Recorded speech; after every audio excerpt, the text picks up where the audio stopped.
Welcome back to the Fuel Your Legacy podcast. Each week, we expose the faulty foundational mindsets of the past and rebuild a newer, stronger foundation essential in creating your meaningful legacy. We've got a lot of work to do, so let's get started. As much as you like this podcast, I'm certain that you're going to love the book that I just released on Amazon, Fuel Your Legacy, The 9 Pillars to Build a Meaningful Legacy. I wrote this to share with you the experiences that I had while I was identifying my identity, how I began to create my meaningful legacy, and how you can create yours. You're going to find this book on Kindle, Amazon, and as always on my website, samknickerbocker.com. Welcome back to the Fuel Your Legacy show, and we have another incredible guest on today. So excited. I've been looking forward to this one for a while. I got his information about a month ago. And I just love interviewing incredible people who have accomplished great things and have decided to turn around and share their knowledge and their experience with the people coming up in the ranks, right? There's a lot of people who experience success and they never share it. But I'm always grateful to the people who have experienced something and turn around and say, hey, how can we help the next person up? And that's really what this show is about, is how do we help you fuel your legacy? How do we help you accomplish the best out of your life and experience the most happiness, joy, and fulfillment? So that's what we're focused on. Now, Herb, he's been in the industry of, just all types of things, but primarily scaling companies. He's built multiple companies and has helped multiple companies become successful and be scaled up. His favorite topic is the best way to scale your business is with more impact and less drama to develop a scale up CEO mindset. And so how do we develop that CEO mindset? And this is my hidden secret, right? I said hidden secret. It's going to be public now. But I'm excited to help transfer this CEO mindset to every aspect of our lives: the faith, the family, the fitness, finance, fun. Yes, it's applicable in business. Of course, it's applicable in business. That's what we're going to talk about. But how does it relate to every other aspect of your life? So that's what I'm excited. And that's where my questions are going to come from primarily. But Herb, go ahead and talk to us about where you came from. Where'd you grow up? What was your family life like? What got you into this desire to be in a chief executive operation position to really master a skill? And then why are you turning around and sharing it with others? Yeah, first of all, Sam, thank you for having me on the show. And I really look forward to hopefully sharing some value with your listeners as well. I was very fortunate that I grew up in a family business and knew at a very young age that being an entrepreneur, having the ability to set my own direction and help others improve their life and their outcomes was something that immediately resonated with me. And I knew I wanted to spend the rest of my life figuring out how to do that better and impacting more people. So being brought up in a family business, as you can imagine, that was around 54 years, you learn a lot of things about legacy. You learn a lot of things about changing, adopting markets. You learn a lot of things about professionalizing a business to go from a lifestyle company to more of a performance-based, professionally managed company. And there were so many valuable lessons along the way. But somewhere along that way, we had plateaued. The complexity had maybe gotten more than we could handle.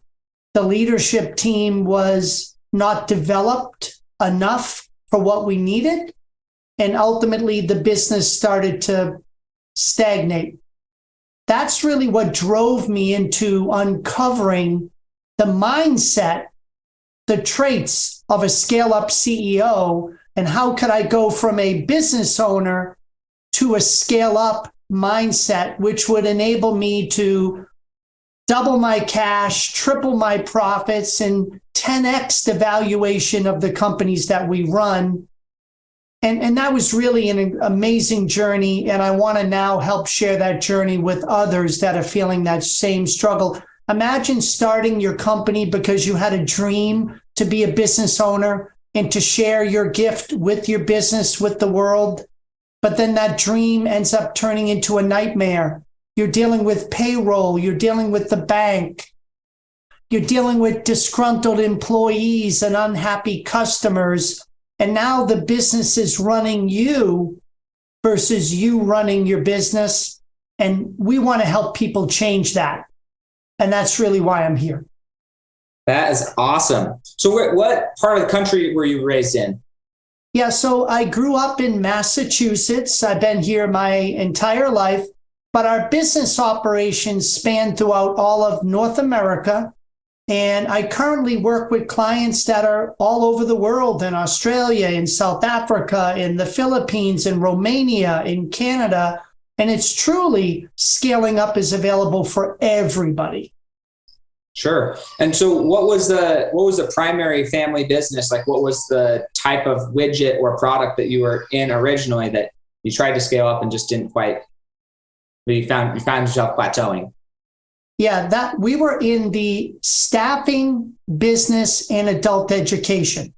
So everything we were doing was trying to help people have meaningful employment or being trained better to have even more meaningful employment than their current occupation.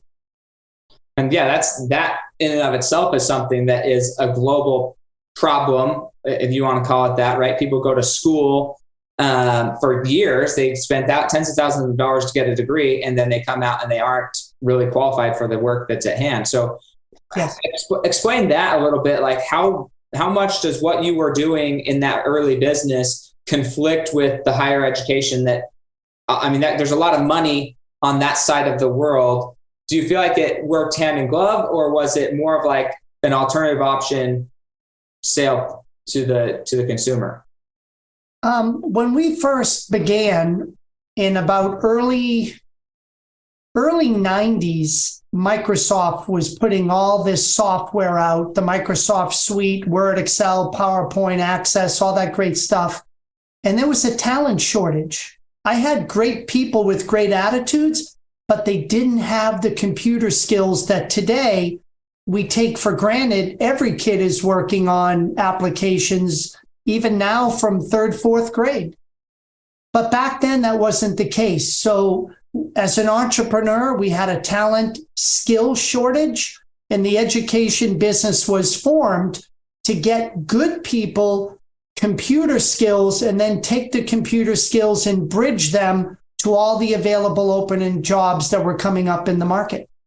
And so it's possible that even inside of higher education, there wasn't really courses and things designed specifically for this, or that you're bringing in people who have already been out of higher education for a while, but want to remain up to date and marketable in the marketplace. Yeah. I mean, if you think about it, if you were in the workforce in the 80s and you're in sales or you're in marketing or finance, every one of those jobs, as computers were becoming more accessible and widespread, required the use of a spreadsheet, the use of email, the use of keyboarding skills, the use of PowerPoint or Word. So even if you didn't have the best job, all the jobs were requiring complements of these intensive computer skills. And there was definitely a need. We saw the need early, and we wanted to get out in front of it and get more of those great people to the clients to help them. And so was this, the family business, was this a creation of your parents, or was this a creation of you seeing that at a young age and seeing that coming up and you driving it, or were your parents driving it and you just were along for the ride of that company? Yeah, the staffing company was from my father, who formed the company in early 1966. And the education and the add-on was from myself, and I have wonderful brothers that were partners with me in the firm too. Awesome. So I think that those are all these questions. These are the things that kind of lead to, you already have a business that's doing it. How can you add more value inside of the business, inside of the culture that you've already created? How can you continue to add more value?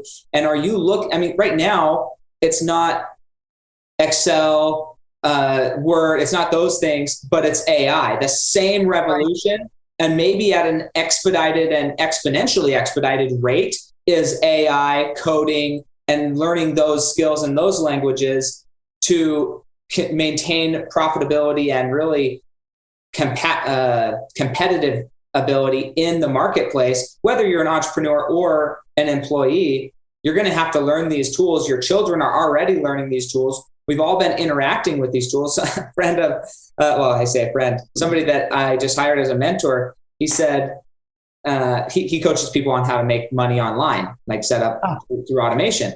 And so I need to learn some skills, right? I'm not against learning and I see the value it's going there. But he says, look, the common thing that people, their excuses for not making money online is they say they don't know how.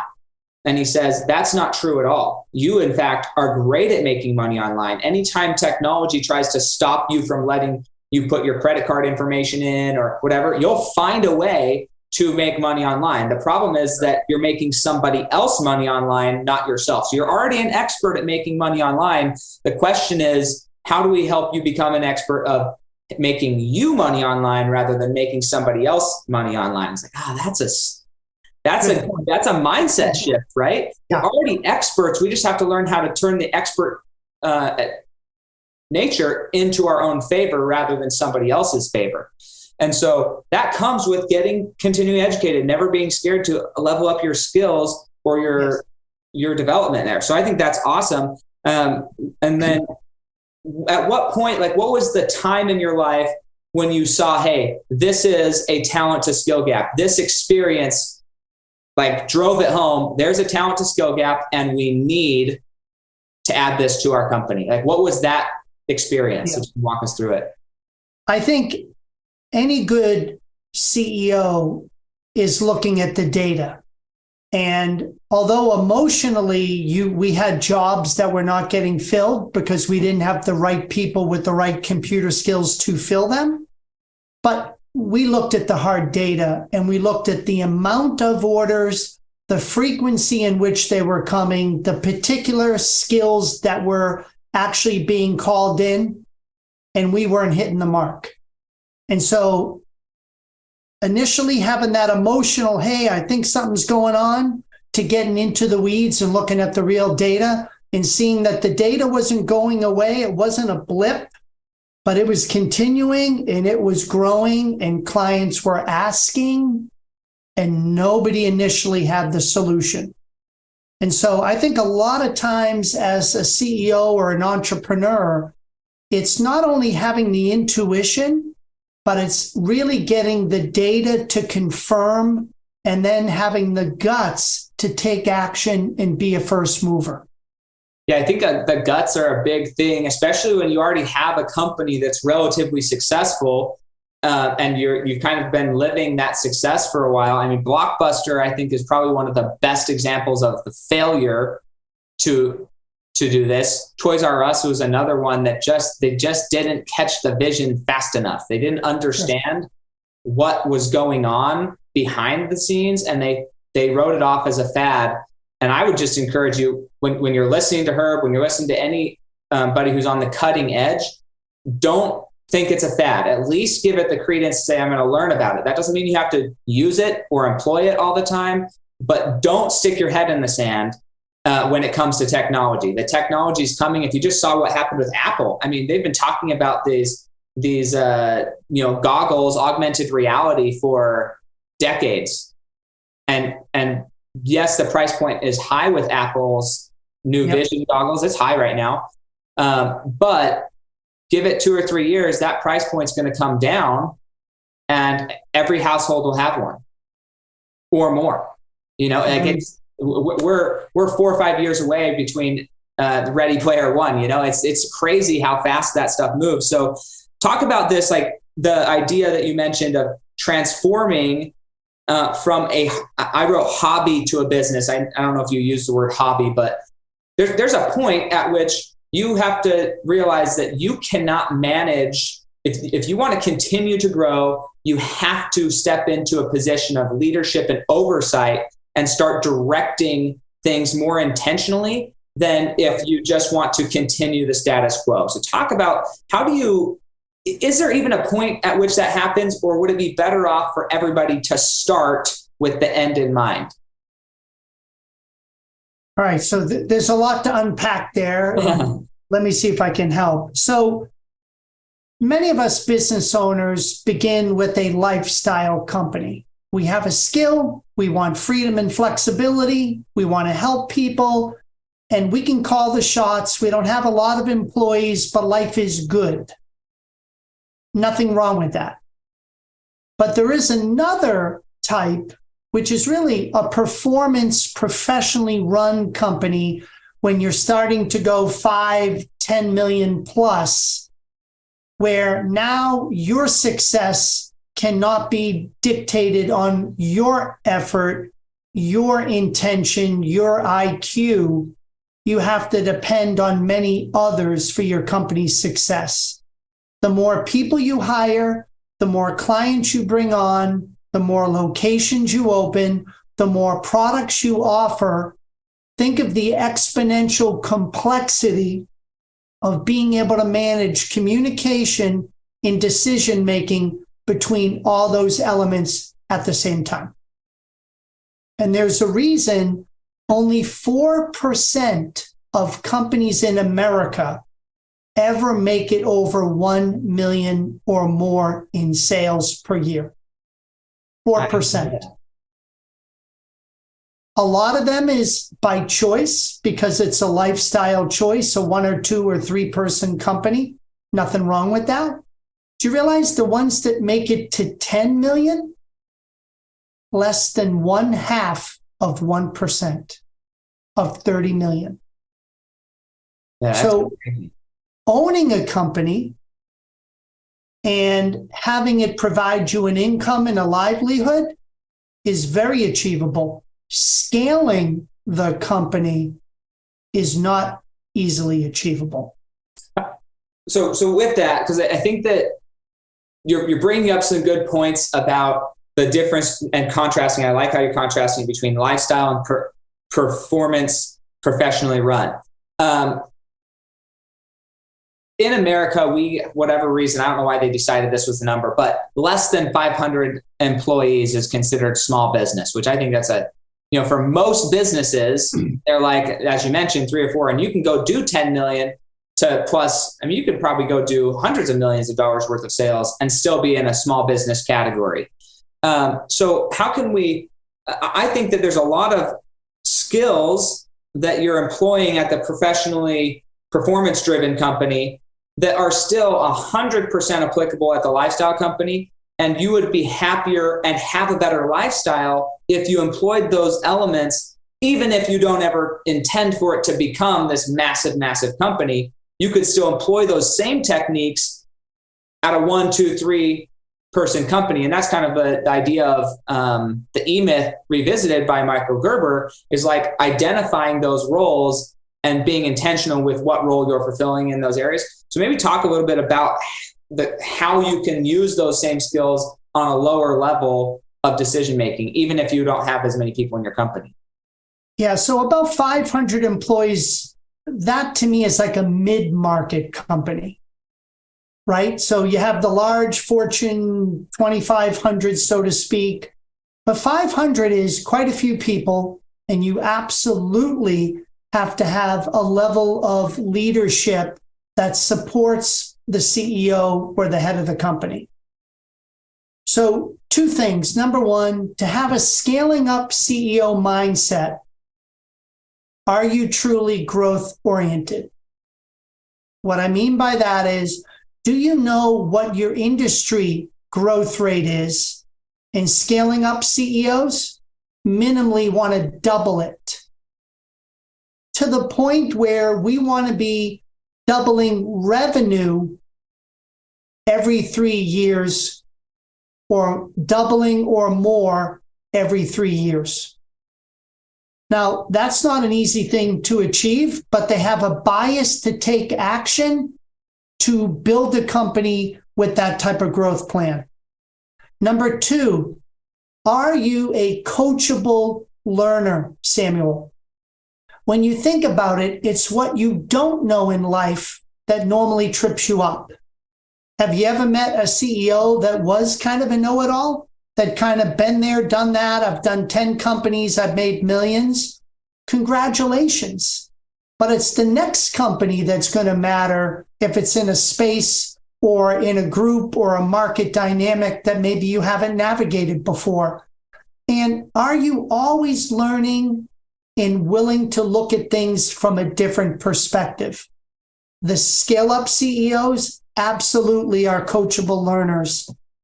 Strategic thinkers, being able to know when you need to pivot, knowing what's happening for the market in terms of politically, economically, societal changes, technological changes, environmental changes, regulatory changes. Are you seeing those patterns? And can you do two things? Can you pivot to a place where people will value your offering? And critical number two, will it be distinctive in the marketplace?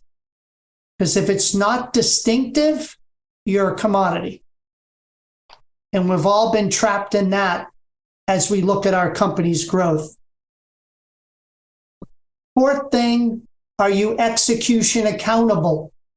It's one thing to have a goal, but do you personally get things done, or do you talk about others not getting it done? So are you accountable for execution? Are you willing to 100% top grade your team to all A players? And can you teach the team underneath you to have execution accountability and be willing to top grade in their teams the same way? Not everybody will do that. They have friendships, they have loyalties, they have long-term relationships. Nothing wrong with that unless it's preventing you from growing your company. And a lot of times it does. Yes. And then in a lifestyle company, you've built your dream life with all your best friends. But if your best friends are not helping you hit your goals, sometimes that's hard. That's a hard decision to make. Very and you hope that people understand it, but they don't always understand it. And you have to determine what is your core value and what do you want more than anything. Do you want the friendships, or do you want to have a company that's ultimately going to provide a better lifestyle? So it's kind of an interesting thing there. Anyways, not to interrupt you. No, and what happens, Samuel, you end up holding on to people and you end up regretting it more, which people will definitely notice. They end up feeling that their work is less valuable or contributing. They feel it, and you ultimately lose either way. So why not be transparent? Why not be caring? Why not look for a soft landing? Maybe it's a different role in the company where they can be the right person for the right seat, or maybe it's helping them to a different place where they can, and ultimately you stay friends and colleagues, but it's a win-win at the end of the day. And it takes courage to do that. I think that's then the hardest part for me is I've sought out and brought people on and had them go, is you don't want to lose relationships. And when you're ultimately saying, hey, it's time to, part ways or whatever, for whatever reason, parting ways business-wise doesn't mean parting ways friendship-wise, but some people take it that way, and you have to be okay with the worst case scenario and confident that you're moving forward regardless, and then hope for the best case scenario in those types of relationships, but be confident that your choices you're making. So it's an interesting, delicate balance. And that happens, it happens in families. That happens in every area of your life. If you have a decision and a vision of where you're going and the life that you want to live, I think, as you said, being transparent, communicating that with care and love and desire for growth for everybody involved, and doing your best to share that, whether it's in a marriage or with your children or in a religious setting, whatever it is, being clear and transparent, hoping for the best, but being resolved and absolute as far as what your destination is the only way I've been able to square it inside my soul, is to know, like, hey, this is where we're going. And then sometimes leaving it on them, saying, hey, do you really feel like you can provide that level of commitment to the vision? And if you can't, that's okay. Like, I still love you. I still care about you. But if we can't get there together, then it's time to find another place. And that's not because you're bad or wrong, but because the vision demands other people to fulfill that role right now. Yeah. Anyways, learning how to have that conversation is something I'm very open to learning. It's a tough one. Yeah. And then the final Scale Up CEO mindset item is really effective communicator. Are you clear? Are you consistent? And do people always know where they stand? Do they know where the company's going? Do they know how the company will get there? And do they know the behaviors in the ways in which we'll work with each other to get that done? There's nothing worse for an A player than having a CEO that kind of changes the game all the time. Yesterday, we were going to do it. Today, we're not going to do it. Next week, we're doing something else. This week, we're back to what we were going to do 2 weeks ago. That kind of inconsistent, unclear, unaligned communication that really bothers a really productive A-player team member. And I think CEOs, we can all do a better job at being better, more effective communicators, but scale-up CEOs are all effective communicators. Yeah, they have to be. So those are like identities, those 5 things, being a truly growth mindset, coachable learner, always learning, strategic thinker, and an execution, having an execution accountable mindset and way of being, and then being an effective communicator.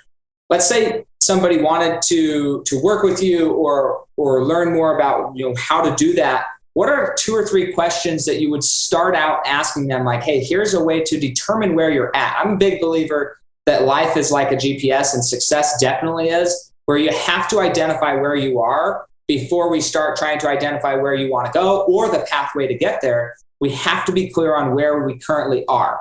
And so how do you help the people who come into your purview identify where they are, not tell them where they are, but how do you help them identify where they are so that then you can then start casting this vision of what a scale-up CEO is and how they could become one? Because most of them, I'm assuming, they don't come into your office as a scale-up CEO, or they'd already be doing it. That would be my assumption.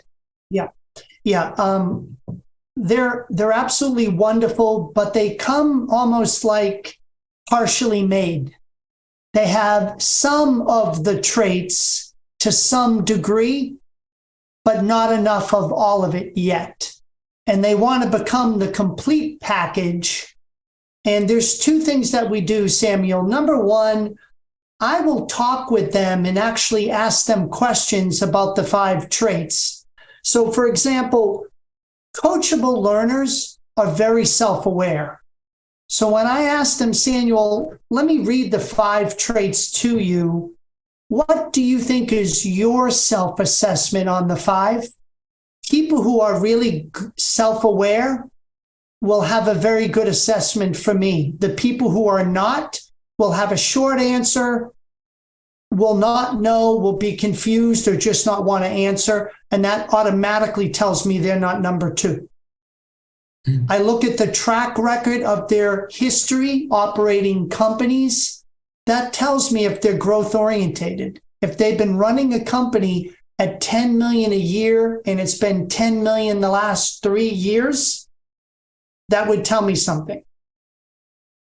So that's one way of using the traits and questions in like a dialogue with the CEO to help them diagnose where are you at, and more importantly, where do we need to get you to?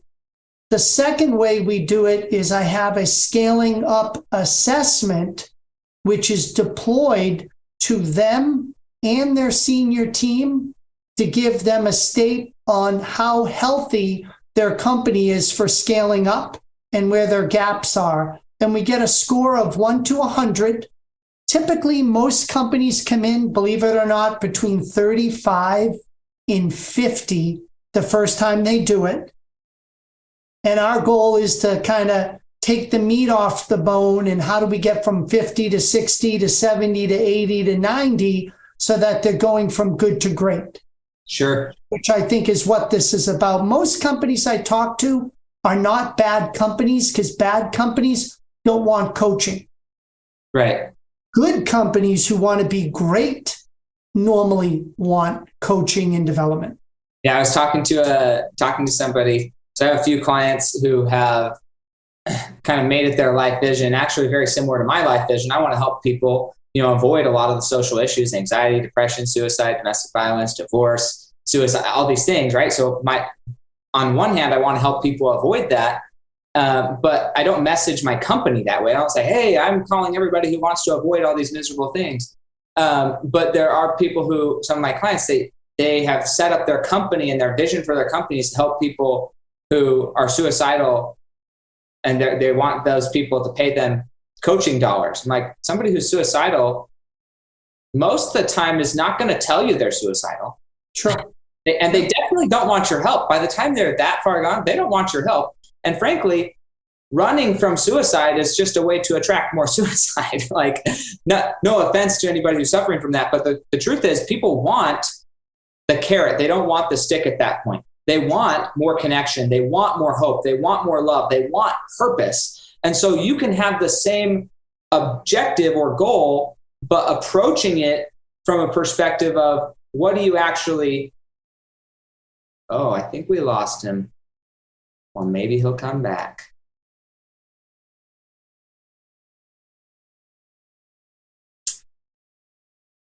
Maybe it died.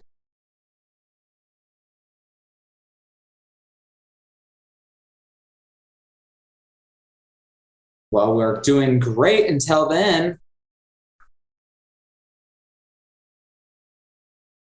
Let's see what his plan is.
Hi, my just laptop shut off. I'm very sorry. Hey, no, it's all good. No worries.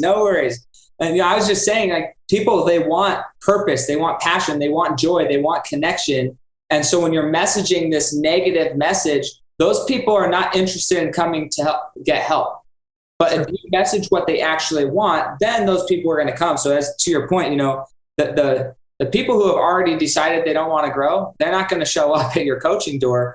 But the people who are ready to grow and do want to change, they may not know how to. I'm somewhat surprised it's as high as it is, frankly, on that grading chart. If you're getting 35 to 50%, in college, my psychology teacher, she said like the best test she's ever written, 50% of the people pass.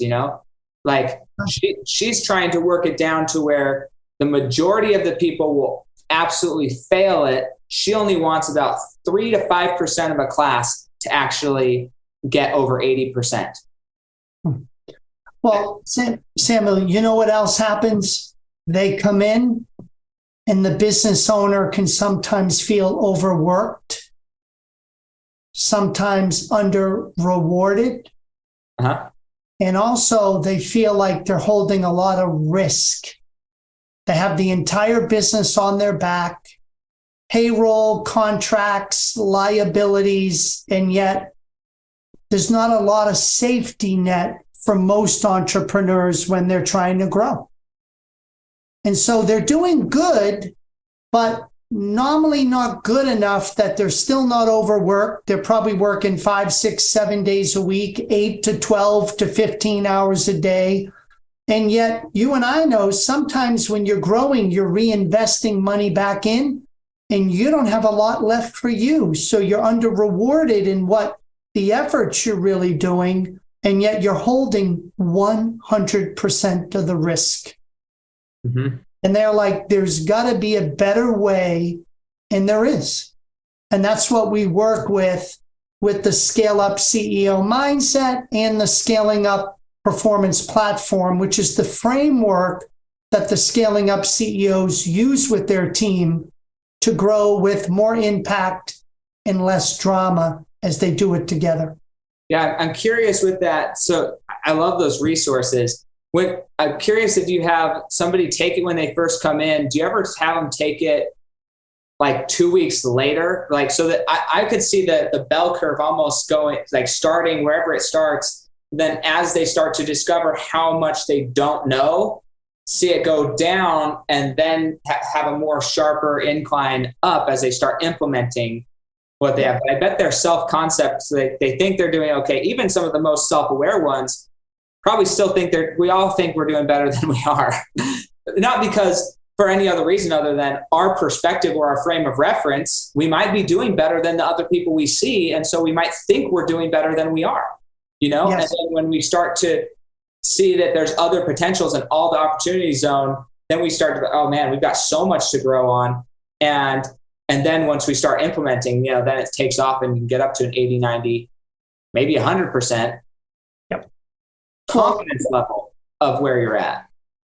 So what happens is they normally take it and then we immediately get together and review the answers. And what happens is their scores can go up because not everybody's on the same page.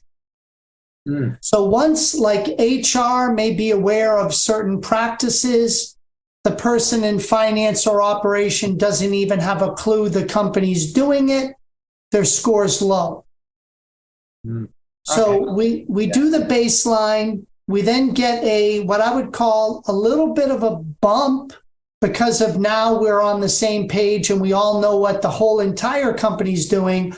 And then I redo it every year with every company because we got to be charting that good to great progress.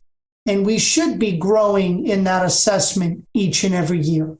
Yeah, I mean, those key indicators, it doesn't matter what your metric is. Obviously, you have your metric to accomplish your end goal. I have metrics in my team. And I have some business partners right now where they don't feel like they've been growing that much. They've been striving, they've been learning new skills. They don't feel like they've been growing that much. I said, hey, well, this is why we track our numbers. So I pulled up their numbers and showed it just in the last month, 2 months, and they struggled for about a year. And then they finally, about a month ago, decided that they were worthy and that God was going to help them accomplish their objectives.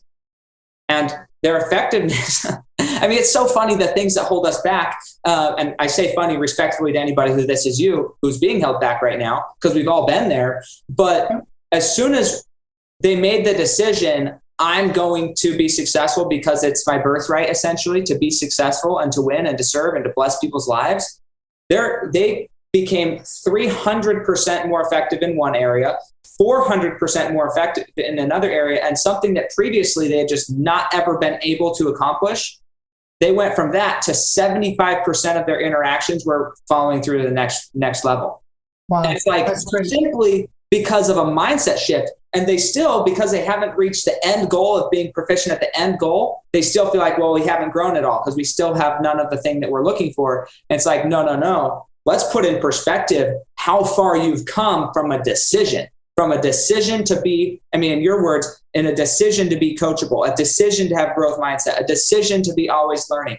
It's not even that you're not doing it necessarily, but you have to decide that that's a value of yours or an identity that you're going to take on. And that's why I said in the beginning, these are identities. Somebody could have a growth mindset and not know it. And the fact that they don't know it holds them back because it's just not something they believe is part of their identity. But as soon as they think, no, this is who I am, their production increases. And it's so interesting how identity can play such a key role in growth. How have you seen that happen in your business coachings? Well, one of the things that drove me to it is that we had this nice company. We had been around for years, and we had some really great A players working with us. And even though the company can be doing fine, one thing that I learned about A players, they all want a bigger future. So what really drove me to this sooner than later was that I may be okay if I do nothing, but I'm in danger of losing all my A players because I'm not giving them a bigger future for them and their family. And once that awareness came, hit me right between the eyes, status quo was not acceptable. And that drove me, along with our incredible leadership team, to put together a plan of bigger futures for all of us. Mm-hmm. And so that was kind of the impetus for me. If I'm in business by myself and life is good and it's a lifestyle company and no one's complaining, nothing wrong with that company. But the minute you start adding 12, 20, whatever employees, and they're good A players, you're going to have to think about a bigger future for them, or why would they stay? Sure. Well, I think, again, what part of my objective here is to relate this to every aspect of our lives, because I think that a legacy is more than just a business. And a legacy really is a lifestyle. But with the lifestyle, if we take this concept that you're discussing right now and turn it into like a lifestyle conversation, even if you're the sole employee of your business or you're the sole operator of your business, people sometimes think that their clients and their team are different people, okay? Or their stakeholders are different, right? They have all these different names for different roles. I think that if you're a religious person, like you're in a religious setting, the people following you, they're your employees, quote unquote, right? They're the people who are subscribing to your thing. And even if you're a solo entrepreneur and you have clients, if you start looking at your clients as ambassadors for you, and although you don't pay them, you don't have them on your payroll, if you start treating them in your mind as ambassadors and start building up a vision of what you're providing in the marketplace to them and communicating that to them, they won't be able to help it. They will become your ambassador. Doesn't mean they're going to ever work for you. Doesn't mean they're ever going to be your, like on your payroll, but that's what Apple is so good at. I think Apple I don't know of a better company, frankly, other than Apple at this specific skill. Tom's had some pretty good marketing, but I feel like they've fallen off. Nobody really talks about them anymore. But Apple is consistently creating evangelists out of their client base. They don't have to pay a team of people to sell their product. They're getting a team of people, a world of people to buy their product and go sell it. I mean, it's just the coolest thing what they've accomplished. But every business owner needs to think about that thing that you're mentioning. We have to be able to cast a bigger vision, because that's the only way to actually leave a meaningful impact. And it doesn't matter if you're doing it for your employees or for your clientele or for your followers or for your children and your wife or your spouse, whatever. That element of leadership, I think, is applicable in every area of your life. You have to learn how to be a vision caster.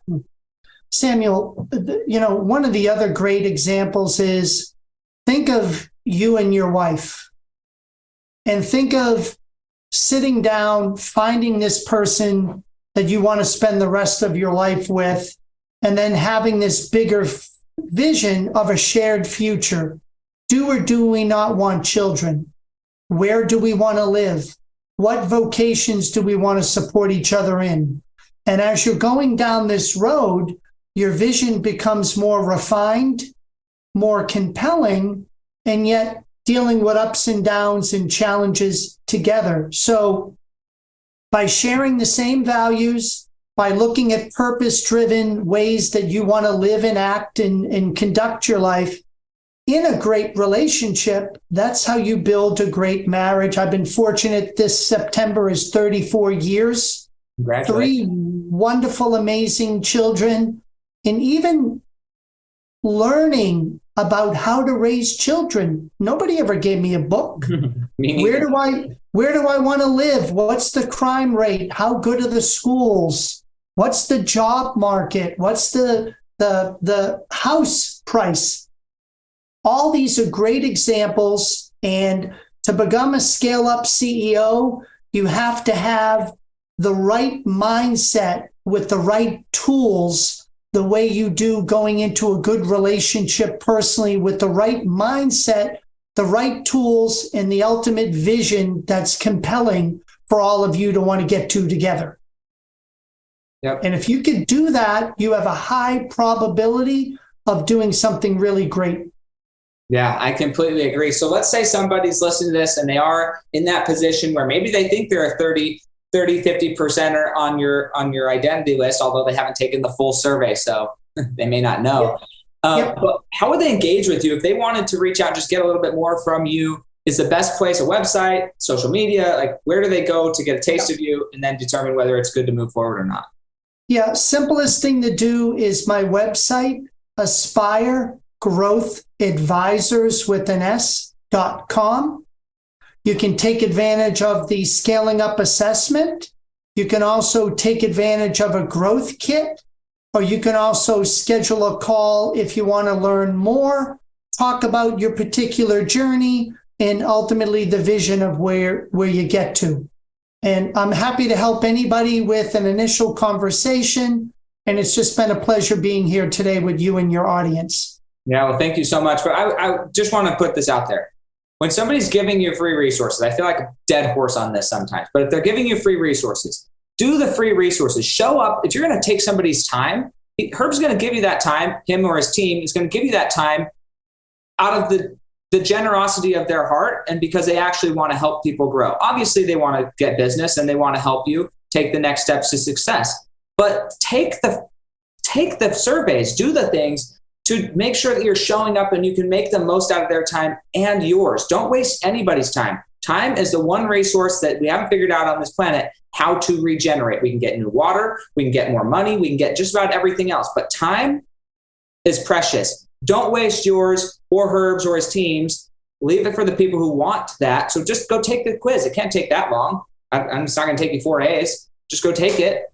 Prepare yourself so that when you get on there, you can give them, say, hey, this was my scores. What are some actionable things that you're going to help me with? So you can have a good idea of how to move forward and really get the most value out of scaling up your business. Fair enough? Wonderful. Thank you, Samuel. Hey, well, thank you guys so much, and we'll catch you guys next time on the Fuel Your Legacy Show. Thanks for joining us. If what you heard today resonates with you, please like, comment, and share on social media. Tag me, and if you do give me a shout out, I'll give you a shout out on the next episode. Thanks to all of those who've left a review. It helps spread the message of what it takes to build a legacy that lasts. And we'll catch you next time on Fuel Your Legacy.